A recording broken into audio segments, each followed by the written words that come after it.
So we are going to record class today, and we're going to have a great class. So my name is Kerry Sautner. Welcome to the class all about the presidency in the United States Constitution, in America, and the entire executive branch. So today we're going to walk through this from the history of the Constitution to modern questions around it.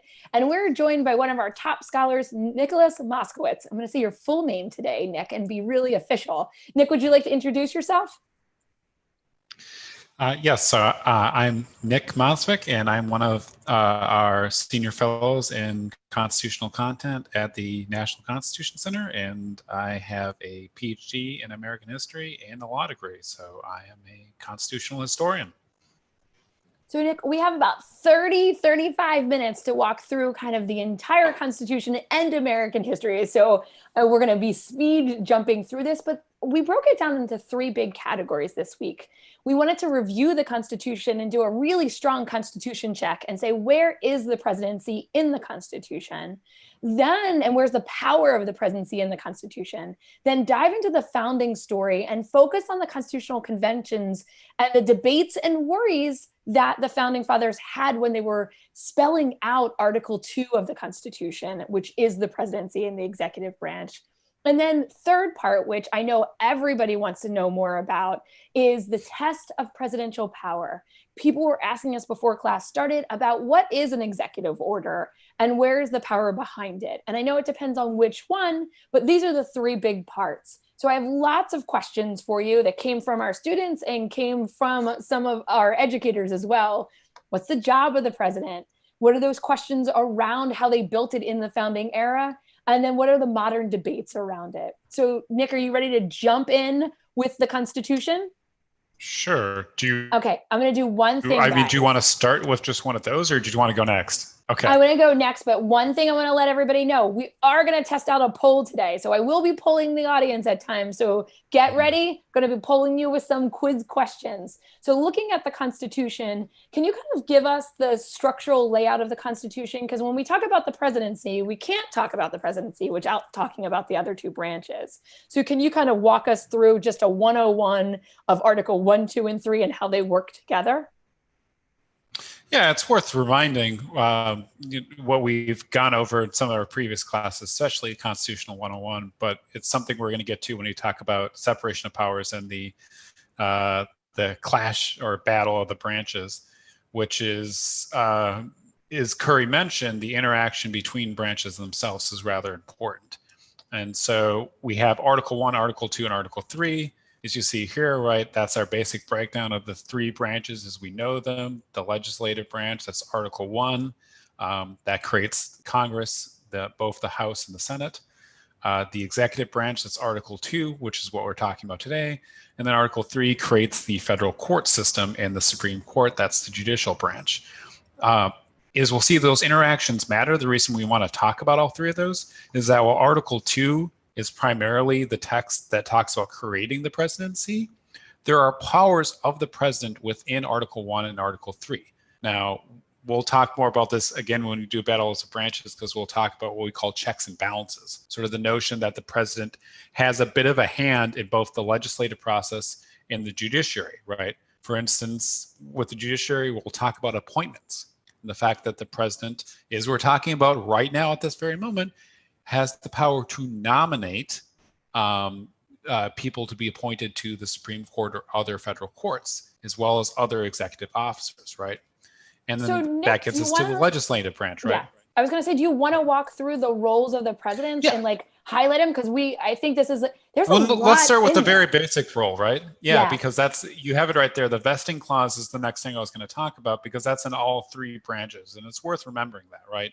Article 1, Article 2, Article 3, they all have what we call vesting clauses, meaning that they create and vest the legislative, executive, judicial power in those three branches, right?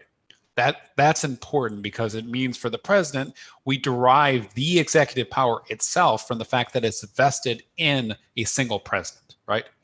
That fact itself is very important, right? And that's the first thing that we learn, right? Of course, the natural question then is, what is the executive power? So it's vested in the president.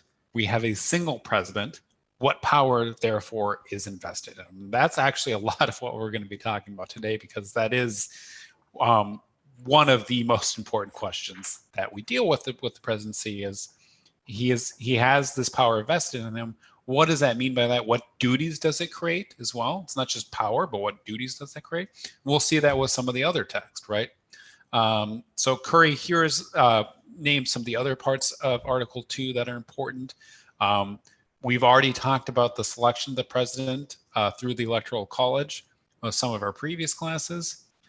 We've probably mentioned impeachment before, but this is another way in which several of the articles talk about the same process. So it's not just in Article 2, because Article 1 specifies that the House begins the process of impeachment. So the House has the sole power to impeach, but the Senate has the sole power to try removal proceedings, or the trial, as we call it, the Senate trial.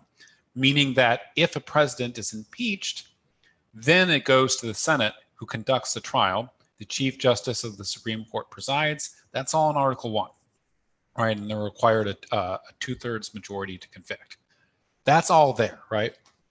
Why the president can be impeached, that's in Article 2, right? So you see that the text is actually about the presidency. You find it in different places within the Constitution. So that explains the language of high crimes and misdemeanors, which people probably heard in the last year when we did, in fact, have both impeachment proceedings and a Senate trial. Some of the other important parts of the text, again, we've got these listed here. Commander-in-Chief, this is actually, I think this is very important. I'll get to some of our early cases, but also later ones as well. Again, this is where we see interaction with Article 1. So Article 1, Section 8 specifies the powers that Congress has over the state militias, and to create an army, to organize it, to pass rules and regulations. All those powers are there. But then in Article 2, the president is granted the role as Commander-in-Chief. Of course, the power that comes after that is it's specified. That's Commander-in-Chief of the Army and Navy of the United States and the militia when called to duty, right? So when they're called out by Congress, then the president is also Commander-in-Chief of the state militias. So there again, you see that interaction, right? So yes, the president has this power. What that power means, though, depends on circumstances, which involves action by Congress as well. So you see that inter-branch play there as well. We already mentioned the appointment power, which is important, right? The president has not only the power to appoint judges, but executive branch officials. So that means everything from cabinet officials, which is probably the most common example you think of, but also other officers of the federal government. And he does so with the advice and consent of the Senate. Well, hopefully we'll talk a little bit about what that does or doesn't mean. But that, again, is the inter-branch play. And this is the same for treaties, right? So the president has the power to make treaties. We'll talk about how the court has interpreted that to give the president a lot of broad power in their interactions with other heads of state, right? And to figure out what these treaties mean and to sign them. But then the Senate gets a say, right? It requires a 2/3 majority, just like, so the Senate has a say there as well, right? So that's that limited inter-branch participation. Then the president also has the power to grant reprieves and pardons for offenses against the United States, except for, of course, in cases of impeachment, since not only could that include federal officers appointed by the president, but it could include the president themselves, right? And then finally, this is actually a very important piece of text here, this last piece, right? To take care that the laws be faithfully executed. Well, the Article 2 also includes an oath, the oath of office, right? The oath to the Constitution, fidelity to the Constitution, and to take care that the laws be faithfully executed. It turns out a lot of debate today about what the executive power means and the limits or extent to presidential power has a lot to do with the understanding of those two words, faithfully executed and take care. What does that mean? And as we'll talk about that, does that mean that the president just executes the laws, or does he have greater power to make other determinations about what those laws substantively mean? So I'll let Curry come in there, but hopefully that kind of gives us a nice little overview of all that text, because there's a lot there. It's actually, there's a lot of important powers, even though Article 2 seems so short. And I think the kind of the fascinating part around this is to understand, we know that all three branches have to work together, and the system is designed so they can not only check each other, but they have to work together in different ways to get things done. But there is a lot in here, and it keeps going. We look at the veto power, and we look at like the checks and balances that you kind of weaved into that. But there's even more stuff about the requirements of a president. And then it's not just what's spelled out in the Constitution. There's a lot to be said about tradition, or what's been the norm of the presidency, or the word that I keep having trouble saying this week, the president and the precedent around the presidency. So at that point, I thought it would be really fun to do a quick poll and a survey. So guys, I'm going to ask you some questions. I'm going to stop share for a second. I'm going to do this quick poll, and we can see how well we do on this one. So let's launch the poll. So if you cannot see this, let me know, and you can also answer in the chat. If you can see it, go right ahead and start answering questions. So I will read the questions out loud for everybody. So question number 1, what is the minimum age to become a president? So how young can you possibly be and become the president? Is it 44? Is it 55? Or is it 35 years old?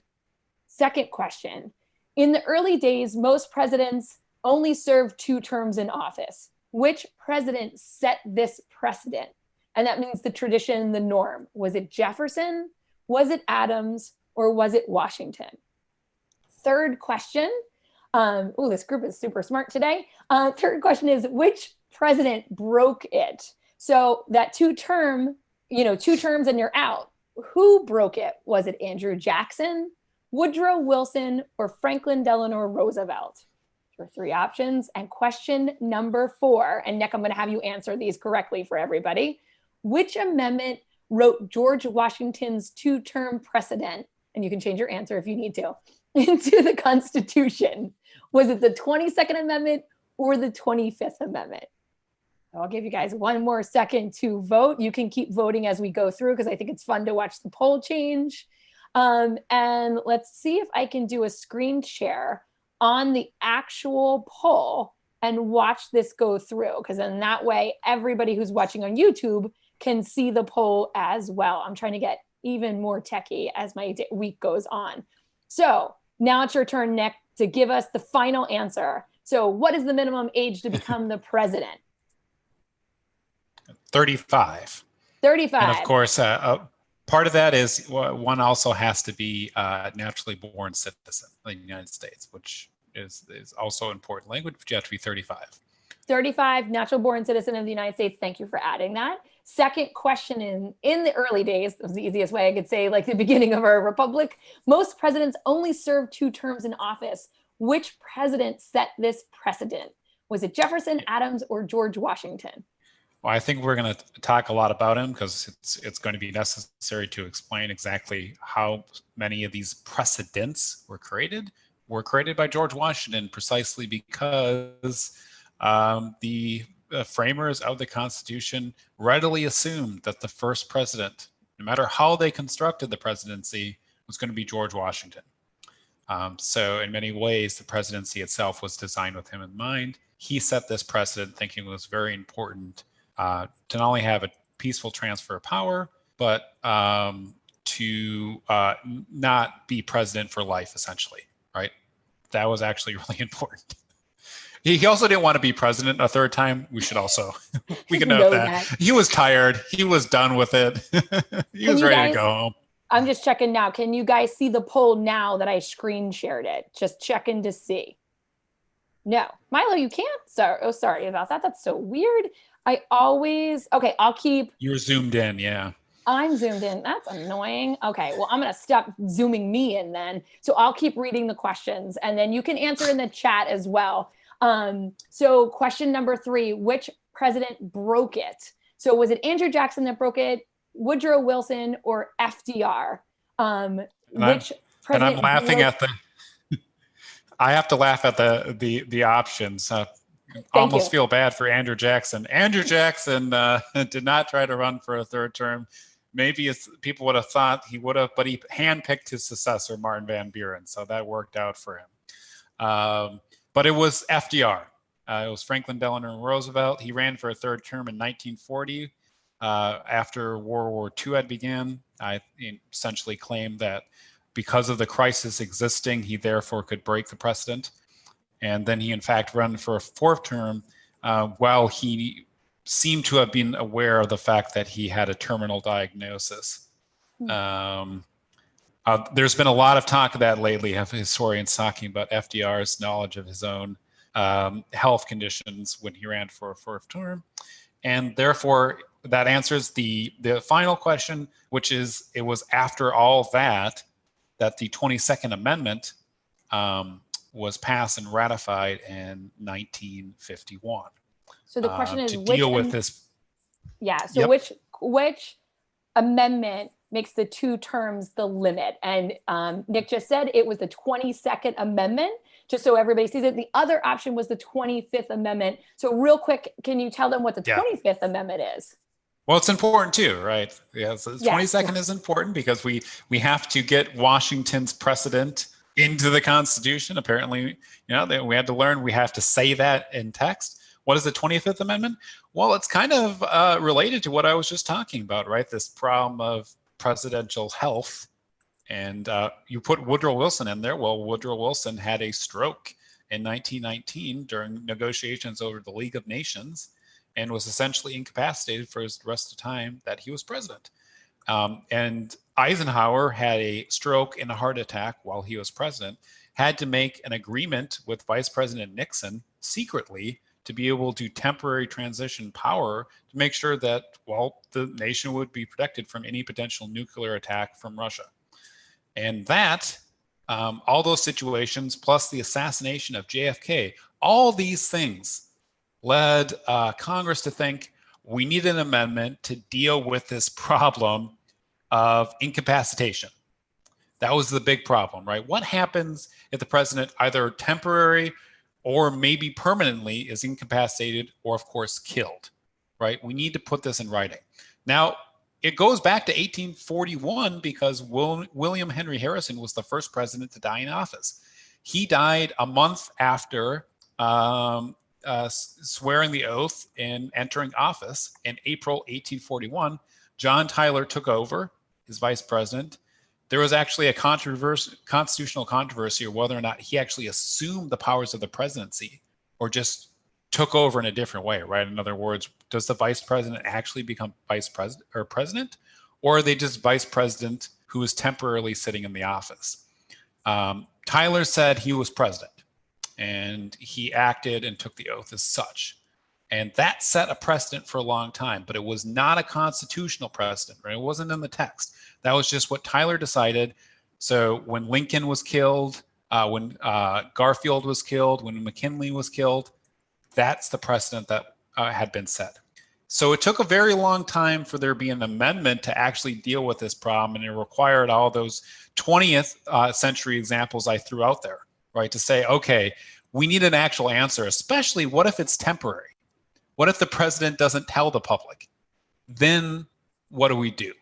And what is the line of secession if it's not the vice president, right? Because the 25th Amendment also had to deal with the problem of what if the vice president is also incapacitated or killed? So let's go back to the original Constitution. And, there's a lot in there in the articles alone around the presidency. And then we have, fascinating around the 25th Amendment. And you guys, the 25th Amendment is on the Interactive Constitution, and there's been a lot of people reading it lately. So if you want to dive in there, it's a little hard, but feel free to jump in there. But let's go back to the colonial period. I mean, not colonial period, the founding and the Constitutional Convention, 1787. This is where they spell out a lot of these requirements. You have to be 14 years in residence. You have to be an American citizen, natural born citizen. You have to be 35 years or older. All those things are in there, as well as this is your duties, this is your job, and you have to follow the rule of law. All of that's in the Constitution. Was this an easy plan for them? Did they fly through this at the Constitutional Convention? were there worries about making a president? You know, they had just left a monarch. And what were the debates and discussions around the presidency at the Constitutional Convention? And you have 5 minutes.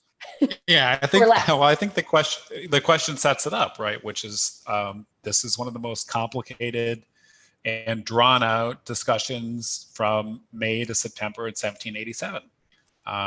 We talk frequently a little bit about some of the committees there, but the final committee is basically, you would summarize it as the leftover issues in September. What are the ones desperately that they have to find a solution to? And the presidency is the big one. Picking the president's powers, all these things, because the states had experimented with pretty limited executive power. So Curry mentioned this 200 question, right? Is, hey, didn't they just experience what they considered to be a tyrannical king? Is that what's in the Declaration of Independence? Yes, that is, right? It's a claim of tyranny, and tyranny from who? From executive power. So those state constitutions we talked about in 1776 and thereafter, the early ones especially, had very limited executive power. And of course, the Articles of Confederation themselves didn't really create a formal executive. There was no president. There was a president of Continental Congress, but that was more like a formal advisory role than it was a real executive. Because the truth was, the legislator dominated completely and took on many of the executive powers under the Articles of Confederation. So it's a very different structure in both early state constitutions and the Articles of Confederation themselves. It wasn't until New York and Massachusetts constitutions that we began to see that change a little bit. New York allowed for a popular vote, although they had something called a Council of Revision. We'll talk about that idea.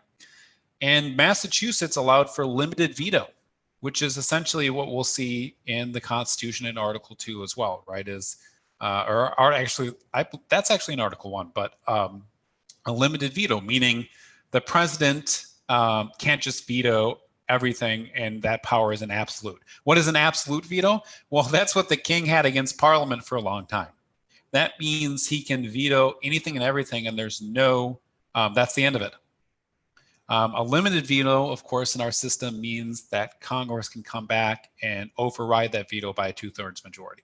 So that came from Massachusetts. And the reason Massachusetts did that is that John Adams, who wrote that Constitution, he had time to see, okay, what the states have done, what the articles have done, that's too weak, right? That's not enough executive power. We need something more. So we always talk about the ebb and flow, and you see this bounce back of, okay, we don't want a king, but we don't want nothing. We can't just survive on legislative absolute power, right? So what is that in between is what they're spending so much time trying to figure out what that is.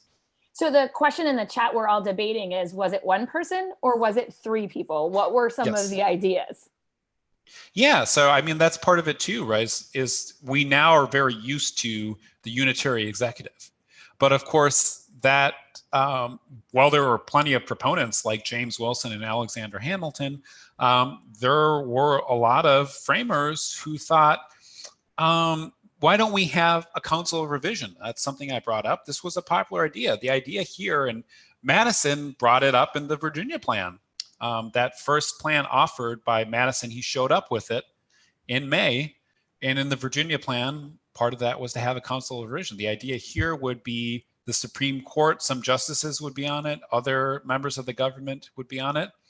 But there wouldn't just be a president, there would be this council who would collectively share these executive duties, including things like a limited veto, but Madison even thought like a veto on state laws as well, right? So it's a very different idea, both of a collective executive and kind of the powers that he might have if it was a council versus one person. So I know Hamilton was really pushing for one person, love the monarchy idea. And then you have people like Sherman that are like, whoa, that's a bad idea, that we need to have multiple people. And I love the conversation going on in the chat right now. And we find that Wilson kind of pulls us into the middle yet again. And I know you guys have heard us talk about Wilson a lot, and we love him because he really does kind of say, okay, where can we come together? what the group in the chat pointed out was, okay, we might not have three people, working together, but we have different layers of the presidency. So we have a president, a vice president, and then rolls the Speaker of the House, kind of like this idea. So they did wind up with one person, but then having almost backup plans. Yeah. Well, I think one way to look at that too is to be reminded again of this assumption of legislative power and predominance, right? That recall that the most of the framers are assuming that the most powerful branch of government is not going to be the executive. It's going to be the legislative branch. Therefore, the reason why, if we're looking again at this kind of this line, we need to kind of go this way towards more executive power. The idea is, look, the executive needs to be powerful enough to check the legislative branch. Now, they need to be based in popular sovereignty too, right? It needs to be a reflection of the will of the people as best as possible, if it can be. But the president also needs to check the legislator, which really is, the most popular branch, when they go too far, right? That's the need for the veto, amongst other things. The fact that the president himself can introduce legislation, as we know, right? There's the State of the Union. There's the ability to introduce legislation, not just the veto itself. So giving the president some role in checking the legislative power has also something to do with this sense that many assumed that the legislator would be most powerful and that we needed a president who could do enough, right? You mentioned Roger Sherman. Roger Sherman just said, basically, the president should just be carrying out the legislative will. That's the only power. Hamilton and Wilson are saying, no. We need something more like a elected monarch, essentially, who can really have a separate will, and therefore we mean a stronger base of independent authority and power to truly check legislative supremacy. So you can see again that's a big part of the debate that's going on in Philadelphia. Awesome. And so they're trying to balance, trying to spread out power, make them in ways work together or be able to check each other. And at the end, they're really worried about everybody. It's not like they're just worried about certain areas or one area. They're worried about everybody having too much power and how do they spread it out. So that gets us into our third section, and we have about 5 minutes to cover this. Yep. And the test of presidential power. So we teed it up is, can he, she, they do that? And so many conversations today say the president takes an action and it comes in different forms. And the question that we have back is, can they do that? Now, we're going to start with a founding story, not in the founding generation, but a classic one. So test of presidential power. And we look at Harry Truman. So can you tell us real quick about this case? What was going on? What was the time period? What was the move of the president? And then what happened? Yes. So this is what's known as the Steel Seizure case. So what's maybe really important about the Korean War is it's really the first military actions after World War II.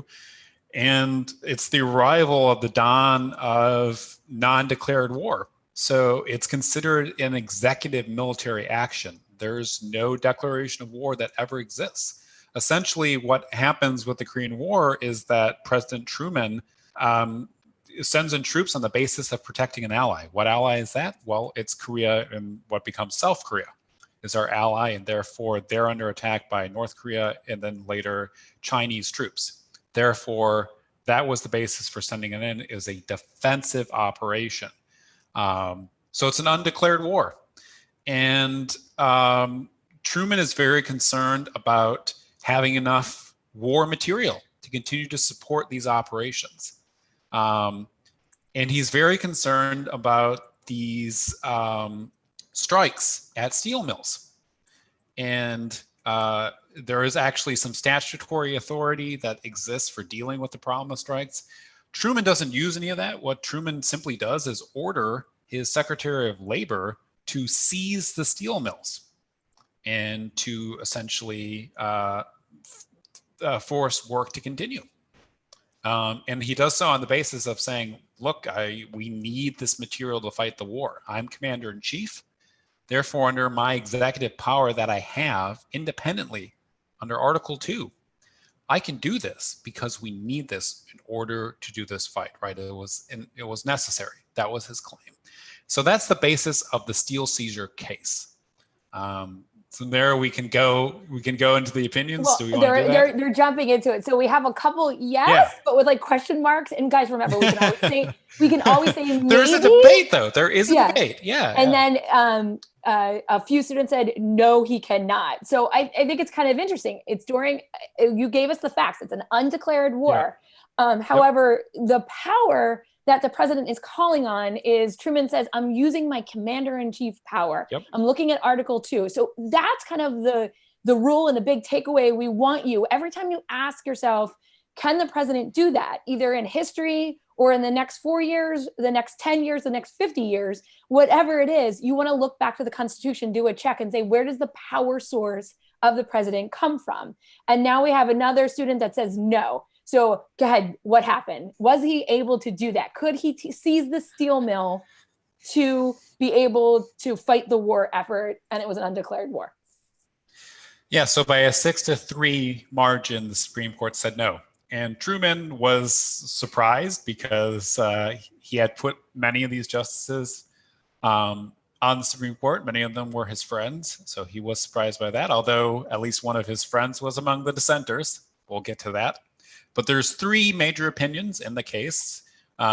We can simply sum up the majority, which was written by Justice Black, as saying he talks a lot about separation of powers. We'll get to that soon in a couple of classes. We'll talk more about that. But basically said is, look, the president can't take the role of Congress away. It's Congress's job to declare war. It's Congress's job to regulate labor relations and to deal with things like strikes, because they're the ones who passed Taft-Hartley in 1947, which was the most recent labor strike law. So that's what Justice Black said, right? So he's talking about separation of powers mostly. Justice Jackson famously concurred, meaning he agreed with the outcome, but he gave different reasons. And Justice Jackson created a 3-part, basically, system, right? A tiers. And his tiers were different levels of presidential authority, right? Essentially, there's the area in which it's the combination of presidential power and statutory authority. In other words, Congress has given him additional power, so he's at his most powerful. And then the second is just his authority under Article 2, right?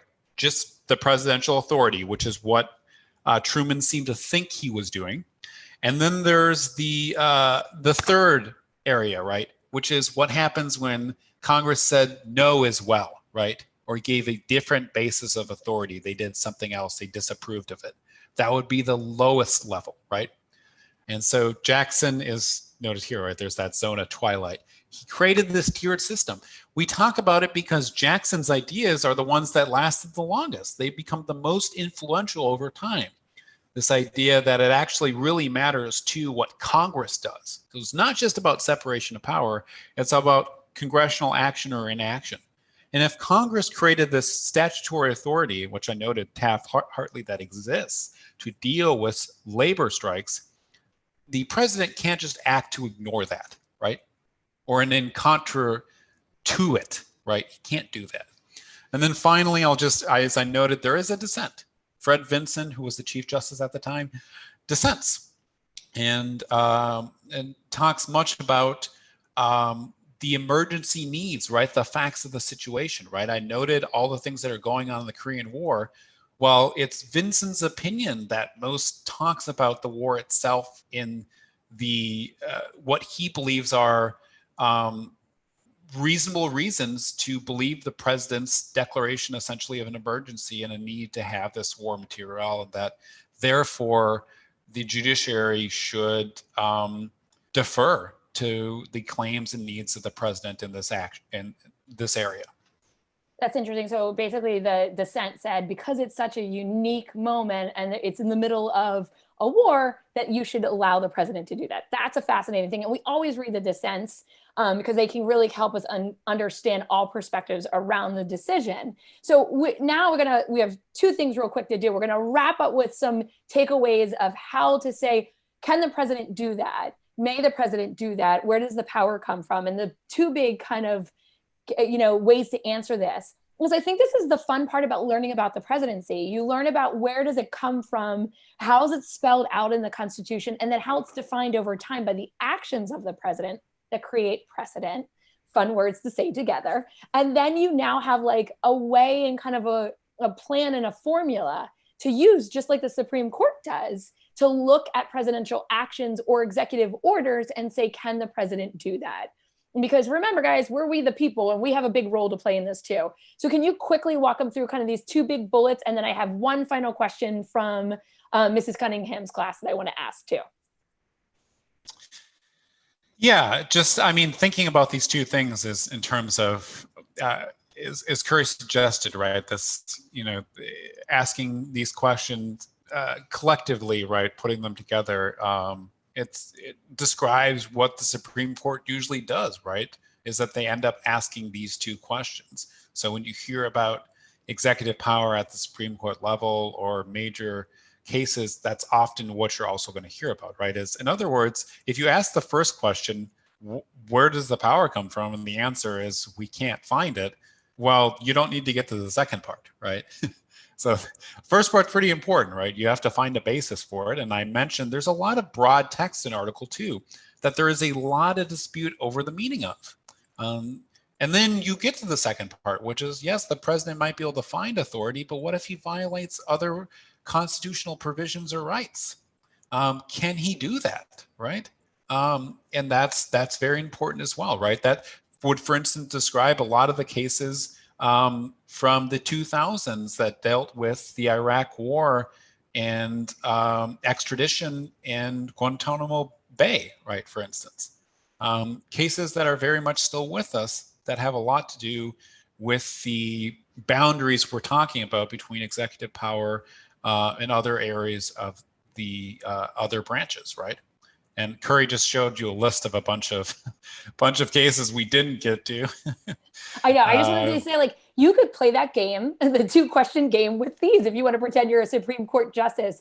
Now, I think that's a great takeaway. Like, there's ways that you can apply this and see how things are going. But there is a great question in the chat. What I'm going to do is I'm going to wrap up class for everybody and then hold for 1 second and ask this defense question around the presidential powers. It's a doozy and I love it. So thank you everybody for class. Please stay with us if you want to do follow-up questions, but I'm just going to pause the recording here and then we'll dive into this question.